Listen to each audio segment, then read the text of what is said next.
who we are, who we were, and who we're destined to become are all reflections of the stories we tell, of gods and devils from tales of the heart to those of fear and foreboding.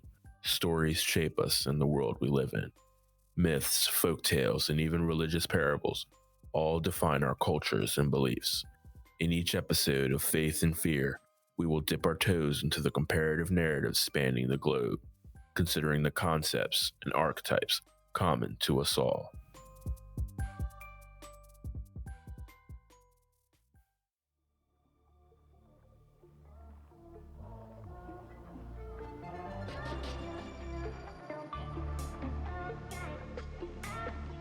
Enle Shalom and Prazir. Hello and peace. It's a pleasure. Thanks for following me down the rabbit hole once again in my journey to better understand the stories and beliefs that shape us. We do not stop playing because we grow old. We grow old because we stop playing. Benjamin Franklin.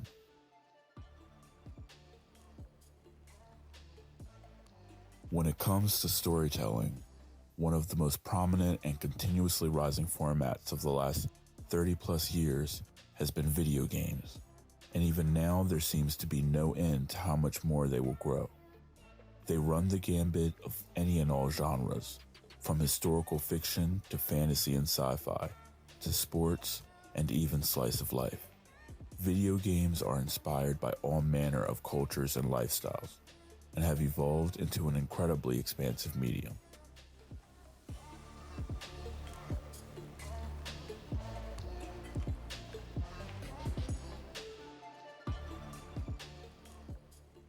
To my fellow gamers, this one's for you. I'm excited to bring you another amazing guest, a talented writer and storyteller who explores the narrative devices and innovations that are relevant and unique to the realm of video games.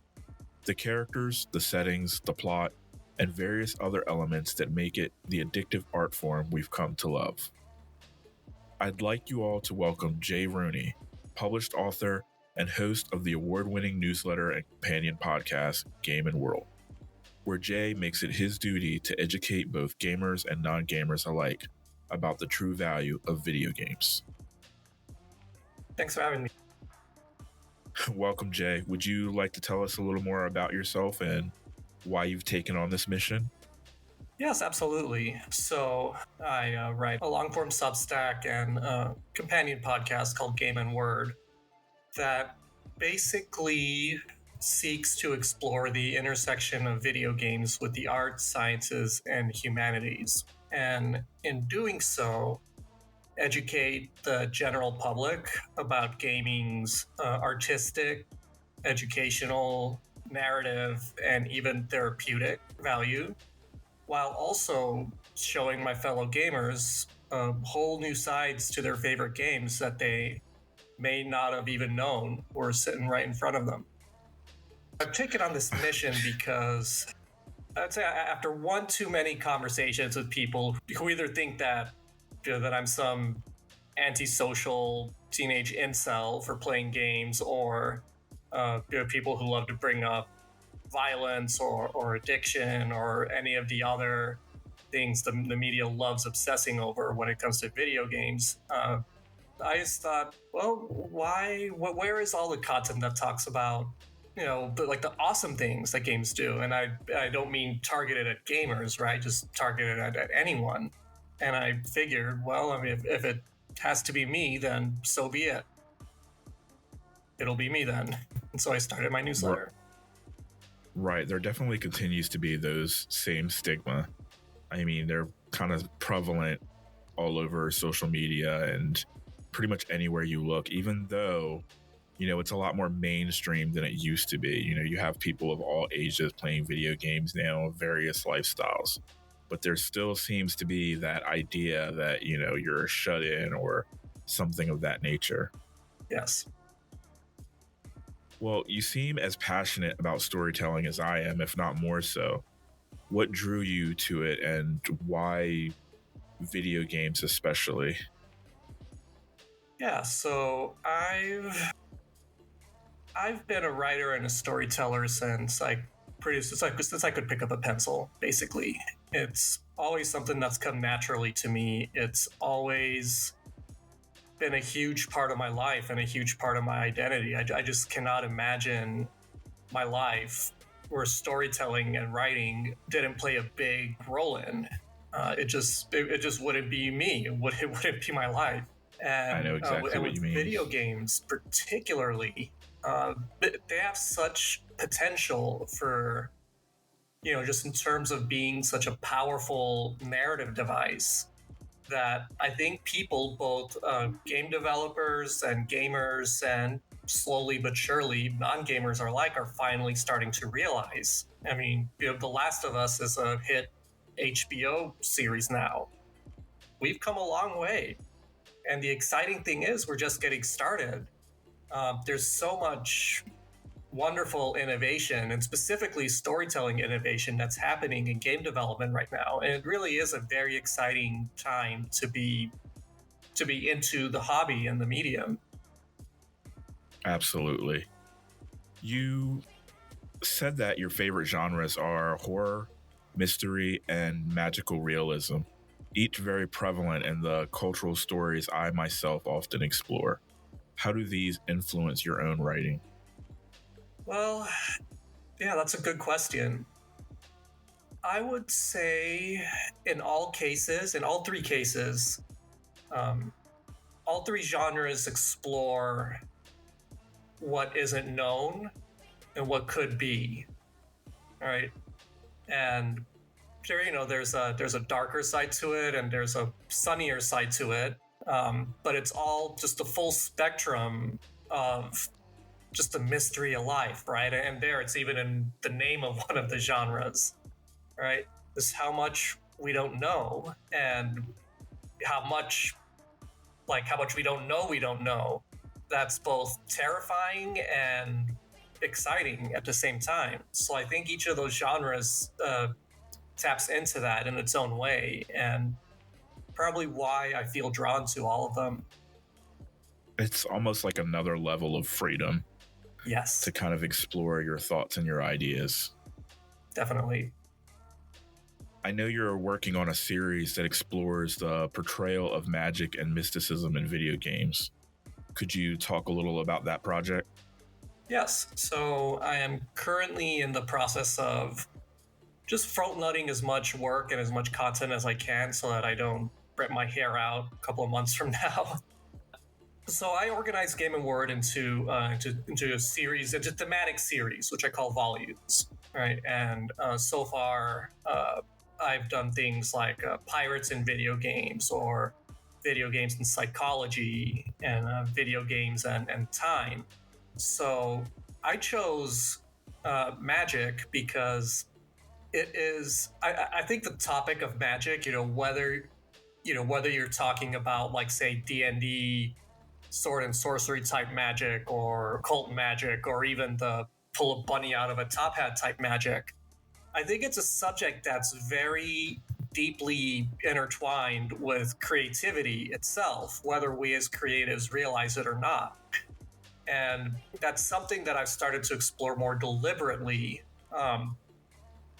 just in the course of continually evolving and growing as a storyteller and as a writer. And it turns out there's a lot to talk about there. And in video games, of course, I think are very well equipped to handle such an exploration. And that's what I hope to uncover, all the different ways in which they can and do or could over the next few months. Right. Over our brief correspondence, you've mentioned, and I know you may not be an expert on this, I definitely am not. You've mentioned Carl Jung and Joseph Campbell, both figures I've discussed momentarily in previous episodes. Both have made their mark on how we perceive and understand archetypes. Could you talk a little about how you think they've influenced your work and video games in general? Absolutely. Yeah. So I can definitely speak more on Jung than Campbell, though, of course, I recognize Campbell's influence as well. But I would say Carl Jung. So I'm a total Carl Jung stan. Like, I will go to bat for him all day, every day. He is truly one of the 20th century's greatest thinkers. And he was a true mystic as well. You know, he was very rigorously analytical and scientific, but he was also a dreamer, and he was deeply intuitive and spiritual. And if you ever have a chance to read the Red Book, which is, I think, his magnum opus, do. It's pretty, it's heavily symbolic, as you would expect, and a little cryptic. But a very edifying read. And if you know how to read between the lines, it shows you how he developed this whole, or maybe not developed, because archetypes are supposed to have always been there, right? But what about universal? Yeah. But I guess what about like kind of like starting to build on how he would what he would identify archetypes as being as, right? And then how he would and just his thought process that led him to quote unquote discover that. And I think if you're a storyteller, you can't help but work with archetypes. And again, whether you realize it or not, because it's such a deeply subconscious, even primal, like part of us.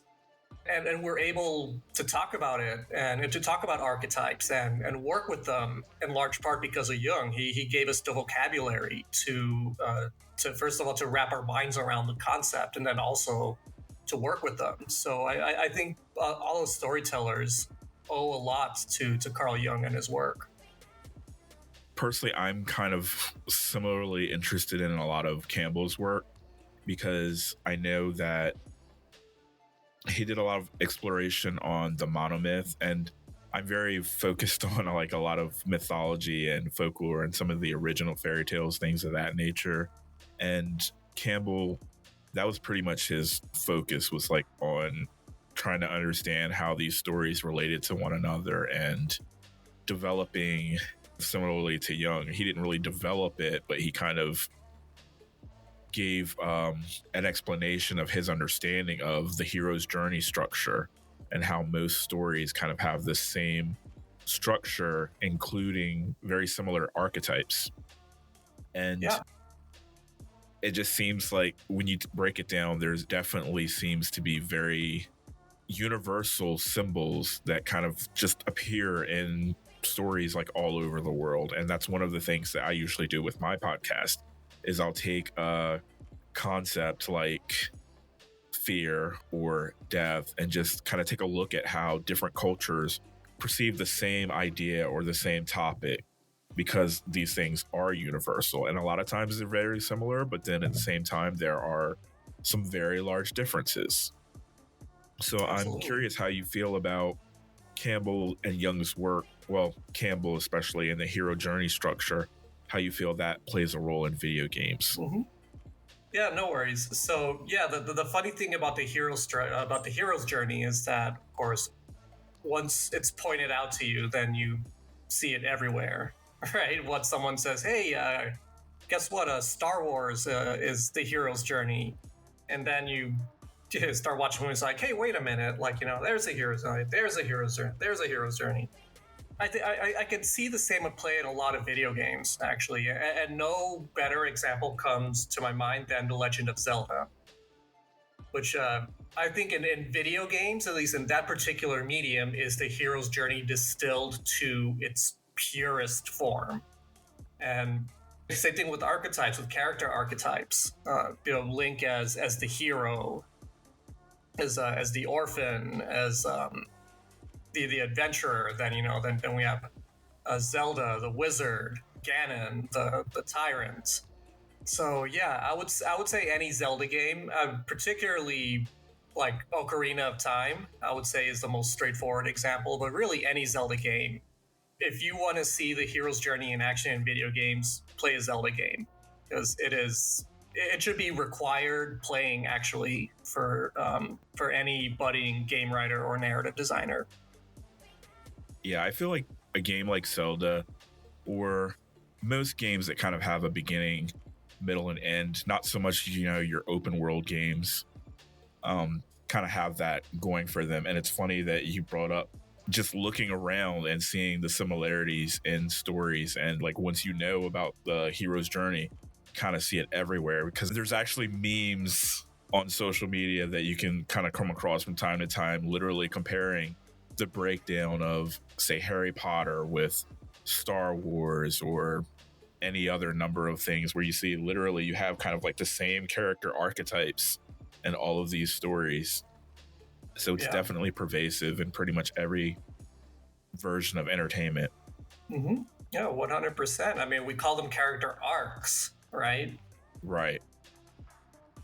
How do you feel about folklore, myths, and various other cultural narratives and their influence in video games? So I think one of the wonderful things about gaming right today, as compared to say 20 or even 10 years ago, is that the game development field has gotten really diverse, and as such, we're starting to see more stories from different traditions and different cultures and different folklore around the world. Like, there was one that came out just last week that's based on Indonesian folklore from an indie dev, and the name's escaping me. It's supposed to be really good. I haven't played it yet, but people are saying it's already a Game of the Year contender for this year. Right. And that's something that would have been pretty hard to find 10 years ago and practically inconceivable 20 years ago. So I think as more and more, as the barrier to entry for game development keeps going lower and lower, and the available pool of game developers and narrative designers keeps increasing, the more we're going to see more different cultures and folklore come into gaming. And it's just one of the many reasons why it's so exciting to be following narrative in gaming. It's becoming very dynamic in that sense. I'm glad you pointed that out, because I think the first things that come to my mind are games like God of War, and you have a lot of Greek and even Norse mythology incorporated into it. But like you said, a lot of stories are kind of branching out. And I know one of the most recent games, I'm not sure if it's released yet or not, but I know they were working on a game that was based off of Sun Wukong and the journey to the West.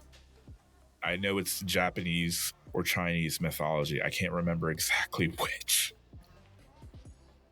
Journey to the West is one of those stories that's just, it's influenced so many other creations and projects that a lot of people don't even realize that things can be traced back to there. So I definitely feel like the more we branch out, the cooler the stories that we'll be able to tell. We'll be able to change things up a bit. Of course, you have the archetypes, you have very big similarities in the stories, regardless of where they come from. But, just like the little differences and stuff, you might get like little ideas here and there, just a way to change things up.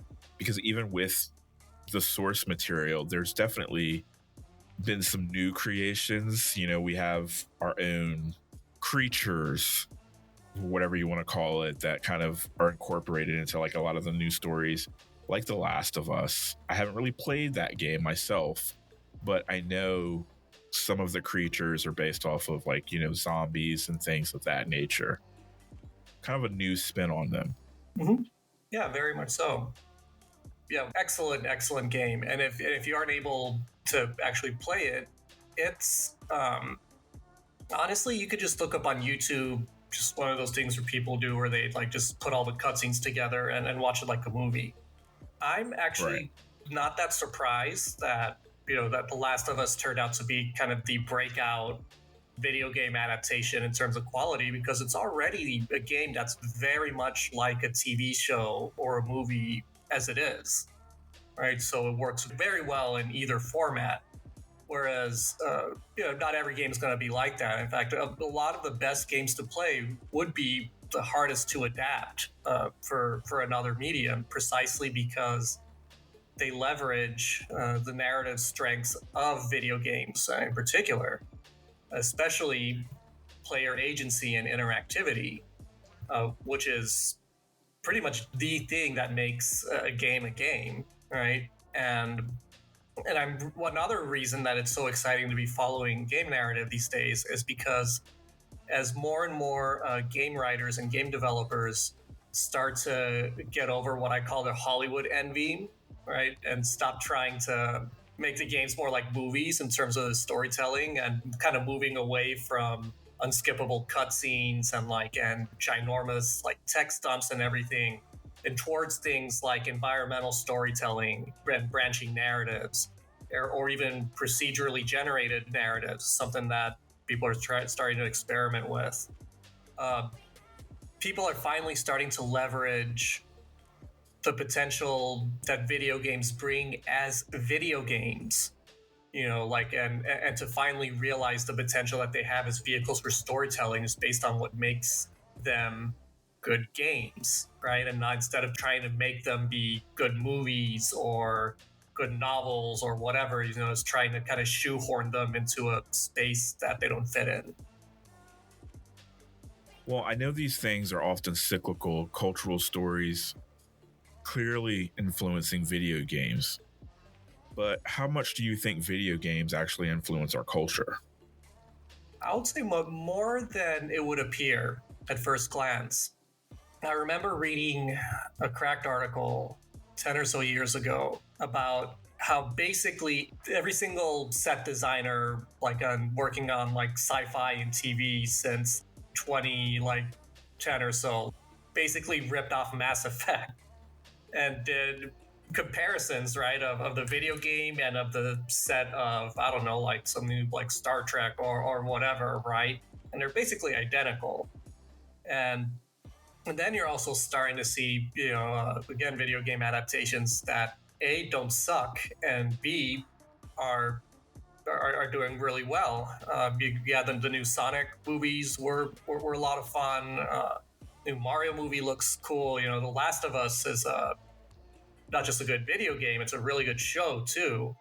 So, and I think this reflects two things. I think it reflects, one, the fact that people who grew up playing video games are starting to make them now, and not just make them, but also make other media, right? They're becoming movie directors and best-selling authors and showrunners and everything.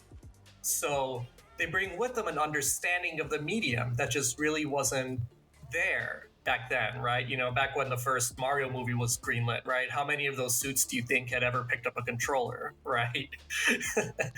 But it's not the same these days, right? And but then also going with that is that the audience is also grown up playing games or currently plays games now, and so you have people who grew up playing video games bringing that influence to whatever medium they're working, and then that being fed into the people who consume the media. So even if they don't play games, they're getting that influence by osmosis, right? So that it just becomes this kind of cyclical feedback loop, right? So yeah, cyclical, like you said. And we're so used to thinking about video games like as if we're stuck in the 80s or 90s, right? I mean, just look at the conversations about violence and everything, right? But if you start thinking about GameStar in 2023, then it suddenly makes a lot of sense that, of course games are influencing our culture in ways that, maybe many of us don't realize. And that's kind of a secondary mission for my newsletter too, is to show just how influential games are on the culture and vice versa. I think it's hard that for anything a part of popular culture or any popular subculture to not influence the way the world is shaped around us. And I think very much like comic adaptations, it makes a huge difference if you have the person that's working on the movie or whatever kind of visual adaptation as far as TV or film goes. It makes a huge difference if the person that's working on it actually knows the product that they're adapting. Yes. It goes a long way. And we've seen horrible adaptations, just horrible from, of course, some of us that grew up on them, we still look at them fondly, like the original Mario Brothers movie. I don't know how many people really remember that, but the original Mario Brothers movie with John Leguizamo, and it wasn't quite, it wasn't very similar to the actual game, but it's something that a lot of us look at fondly. It has its own campiness that's very delightful definitely. in its own way. Yeah. I definitely think that, even adaptations like that do kind of sometimes have their own place. You look at things like that going forward and what not to do or what you should probably do differently, actually get in, people that know the product that you're trying to retell. Yes. Well, I like how you phrase a storyteller as a maker of worlds. It's much like my own perspective and why I love being an artist and a writer. So I really wanted to pick your brain as a fellow creator. What are your thoughts regarding world building and developing a project's story nature? Yeah, so whenever I create a story, I always start with world building. I know it's not, the way to do it, right? I know plenty of people who start with building the characters or the story, the kind of story they want to tell. But for me personally, I always start with the world building. And maybe this is part of me also playing a lot of tabletop games, a lot of Dungeons and Dragons and what have you. But world building is critically important. I mean, it's the lore. I mean, that's what it is.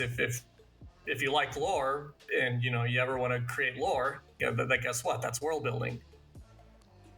And so for me, at least in terms of my process, it all stems from there, right? The type of world that exists, right, or that you create will determine what types of people inhabit that world, right? Which will then determine what type of characters will be in the story, right? It'll determine like what conflicts there will be, right? Is this a scarce world, right, where people fight over basic resources? Is it so a world where maybe the gender balance is really lopsided, right? So there's competition for mates or what have you, right? So it determines who the people are, what they're going to be butting heads over, and how they could overcome that or resolve it, right? So quests are going to look very different on a lava world than on a water world.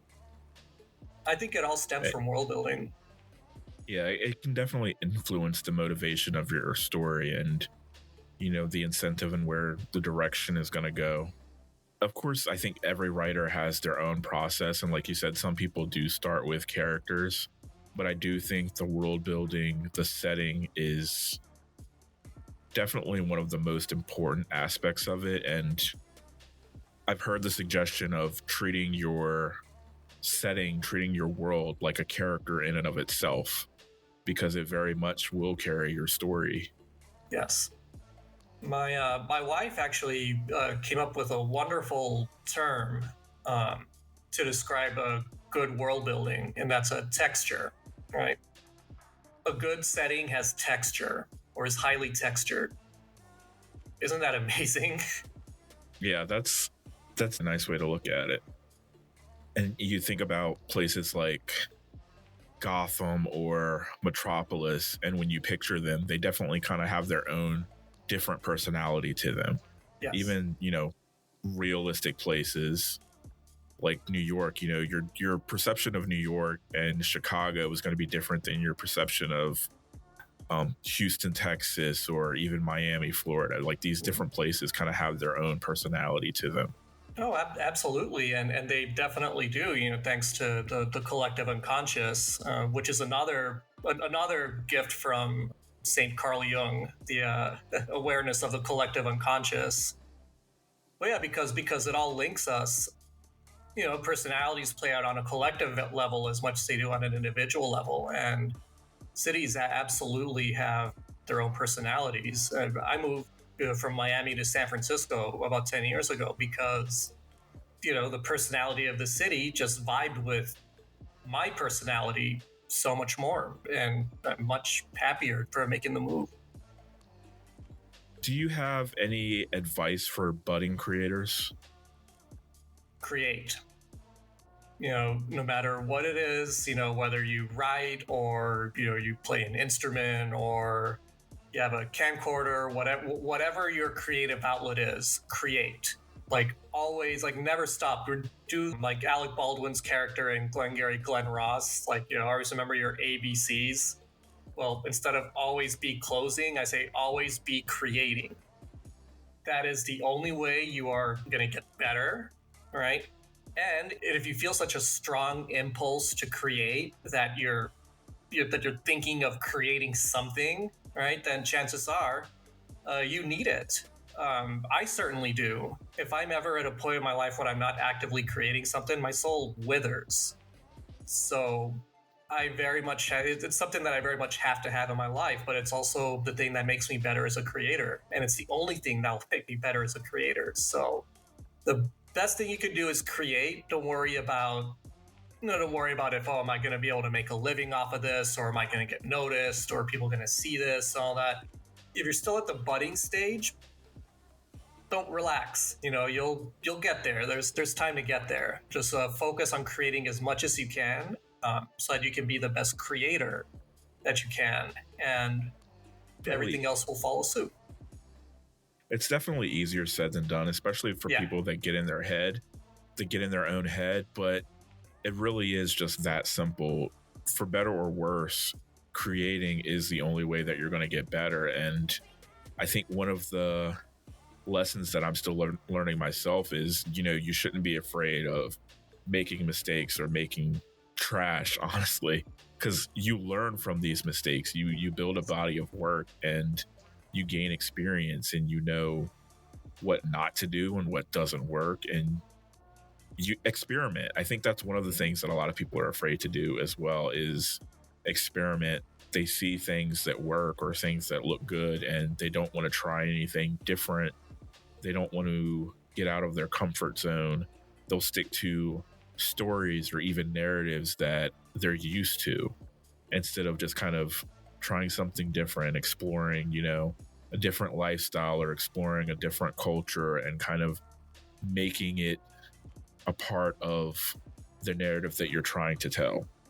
Because frankly, we can get influence and ideas from anything.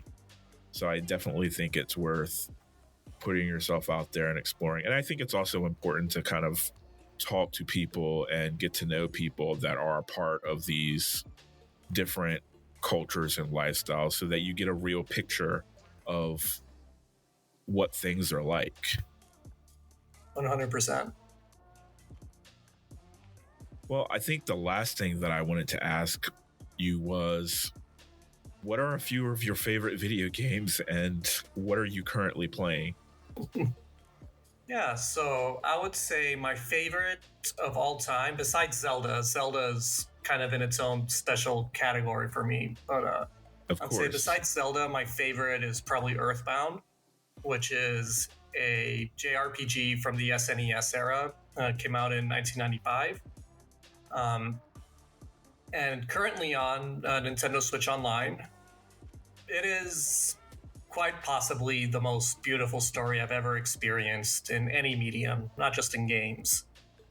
It's the type of story that changes you. Like, I honestly think I'm a better person for having played that game.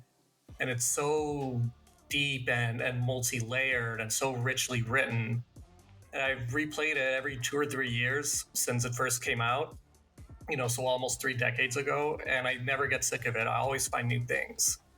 It's just a wonderful meditation on growing up and kind of overcoming fear and trauma and just holding up a nice, wacky funhouse mirror to this funny society we live in. I can't recommend it enough. It's interesting to see the different things that people get out of like the same mediums. This different people play video games for completely different reasons. That's always interesting to see. Mm-hmm. Absolutely. And then as for currently, I actually just finished Stray, which if you're a fan of cute fuzzy animals at all, I highly recommend you give it a go. Oh yes, I know a few people that have that we're like waiting with bated breath for that game to come out. Because, I will say that if you don't know, from what I was told, there does seem to be some unexpected elements, because it is centered around cats. If I recall, like you're playing Yes. as a cat, right? And you are kind of fighting things to some extent. Like you do have things like chasing you and stuff like that. Yeah. Like I would say there's not much in terms of combat, and I would say even like what little combat there is more kind of puzzly. Like you're not like it's not like an action game in that sense, right? Okay. But there are a few chase sequences. There are a few stealth sequences, but for the most part, you're just hopping up from ledge to ledge and meowing at robots and just being a cat, and it is absolutely delightful. Good. I was kind of given the impression that it was a little bit of a survival type scenario where you're kind of not at all. Okay, good. Yeah. Well, it was great having you here with me today. It's not often I get to discuss storytelling to such an extent, so you've pretty much made my night. Do you have any further thoughts you'd like to share? Sure. No, thank you for having me. This was a lot of fun. And check out Game and Word if you want fun, deep gaming analysis delivered to your mailbox every week. So where can everyone find you? So the best way to get in touch with me is through Substack. So Game and Word is gameandword.substack.com. Similarly, my email address is gameandword@substack.com. I also post weekly subscriber discussion threads on my newsletter, so you could always pop in and say hi there. I'm on Twitter for the moment at Game and Word. Don't know how much longer that'll be. I'm not really that active anymore, but if you at me or DM me, I'll get back to you. But yeah, other than that, yeah, gameandword.substack.com. That's the best way to reach me. I'll definitely put those in my show notes. Well, it was great having you, and I hope you've enjoyed this discussion as much as I have. I look forward to checking out your podcast and your newsletter. Okay. And I just want to thank you again for coming on with me. Thanks for having me. Well, I hope you have a good night and keep on creating. Likewise. Thank you. Thank you.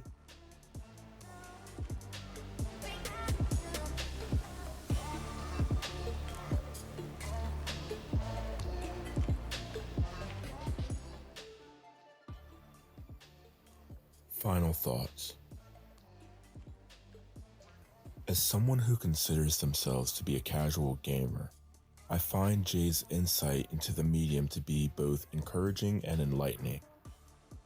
Gaming can be a great way to relieve stress and to just get away from the problems we may be facing in our everyday lives.